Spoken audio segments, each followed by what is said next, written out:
Okay, I am literally shaking right now. I just had the worst experience.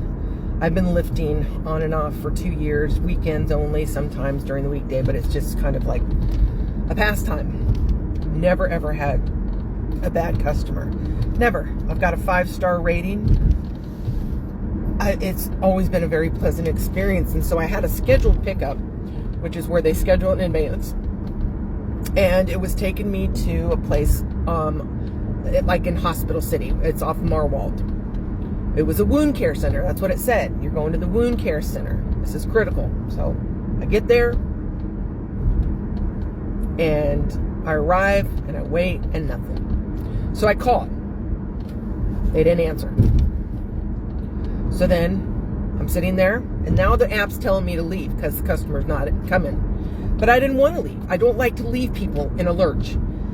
So I sent the text and said, hey, I'm in a white Hyundai Sonata. And they text back and they said, where are you? I'm on my porch.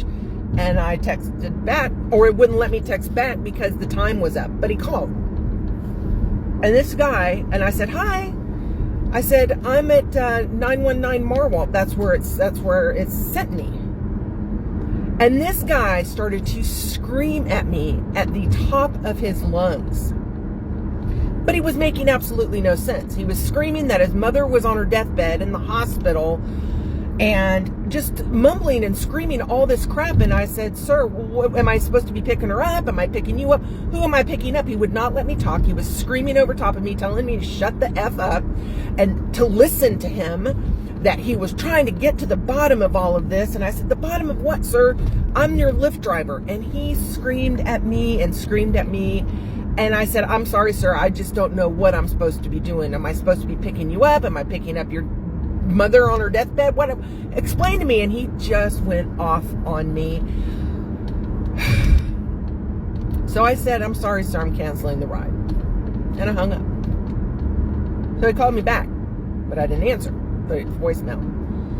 Woo-wee! Did he leave me another message telling me that his messages were pre-recorded and he knows Lyft? He didn't even call us Lyft. I don't even think he realized I worked for Lyft. And that's what I explained to him. I said, sir, I'm Lyft. I mean, I don't understand when you mean you're trying to get to the bottom of things and that you're trying to find out who's the head honcho. That's what he's saying. I need to find out who the head honcho is. I really think the guy was kind of...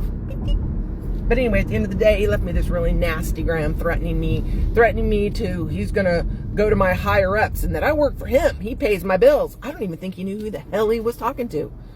Woo! He set the bar for the day.